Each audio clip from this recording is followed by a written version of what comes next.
White ഹൗസിന്റെ പ്രതികരണത്തിനായി ലോകം ഉറ്റുനോക്കുമ്പോഴും ഇതിനു മുൻപ് വെനസ്വേലൻ സർക്കാർ ഇത്തരത്തിൽ അമേരിക്കയെ സംബന്ധിച്ചിടത്തോളം അവരുടെ രഹസ്യചാരന്മാർ തങ്ങളുടെ രാജ്യത്തുണ്ട്, അവരെ ഉടൻ തന്നെ അമേരിക്ക പിൻവലിക്കണം എന്ന തരത്തിൽ ഇതിനു മുൻപ് മാസങ്ങൾക്ക് മുൻപ് തന്നെ ഒരു നിലപാട് അന്ന് അവർ സ്വീകരിച്ചിരുന്നു.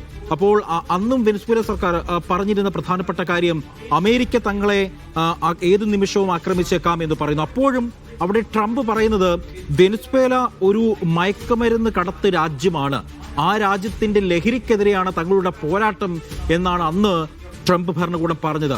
അപ്പോൾ എങ്ങനെ ഏത് തലത്തിലായിരിക്കും ഇനിയും വെനസ്വേല സർക്കാർ ഈ നടപടിയെ നോക്കിക്കാണുക? പ്രത്യേകിച്ച് വെനസ്വേലത്തിന്റെ പ്രതിപക്ഷം ഇപ്പോൾ പ്രതിപക്ഷത്തിന് അമേരിക്കയുടെ പരോക്ഷമായ ഒരു പിന്തുണയുണ്ട് എന്ന തലത്തിൽ ഈ അന്താരാഷ്ട്ര മാധ്യമങ്ങളൊക്കെ റിപ്പോർട്ട് ചെയ്യുന്നുണ്ടല്ലോ ബി.കെ.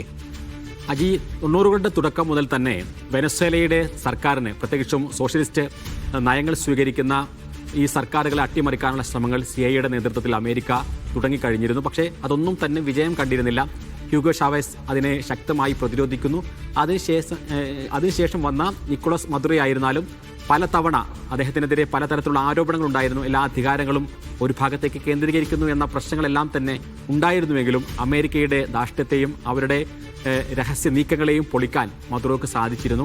എല്ലാ തവണയും തെരഞ്ഞെടുപ്പ് നടക്കുമ്പോഴും അത് അട്ടിമറിയാണ് എന്നാണ് അമേരിക്കയും പാശ്ചാത്യ ശക്തികളും പറയാറുള്ളത്.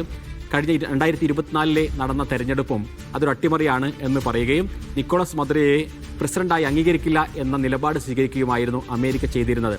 അമേരിക്കയുടെ രഹസ്യ ചാരന്മാർ വെനസ്വേലയിൽ ഉടനീളമുണ്ട് എന്നുള്ള കാര്യത്തിൽ ഒരു സംശയവുമില്ല. മാത്രമല്ല, സാമ്പത്തിക പ്രതിസന്ധി വളരെ രൂക്ഷമാണ്. ഓരോ സാധന സാമഗ്രികൾ വാങ്ങാൻ കെട്ടുകണക്കിന് പെട്ടികളിൽ വലിയ കെട്ടുകണക്കിന് നോട്ടുകെട്ടുകൾ കൊണ്ടുപോയാൽ മാത്രമേ അവിടെ സാധാരണ അവശ്യ വസ്തുക്കൾ പോലും വാങ്ങാൻ സാധിക്കുകയുള്ളൂ എന്ന തരത്തിലേക്ക് സാമ്പത്തിക പ്രതിസന്ധി ഉണ്ട്.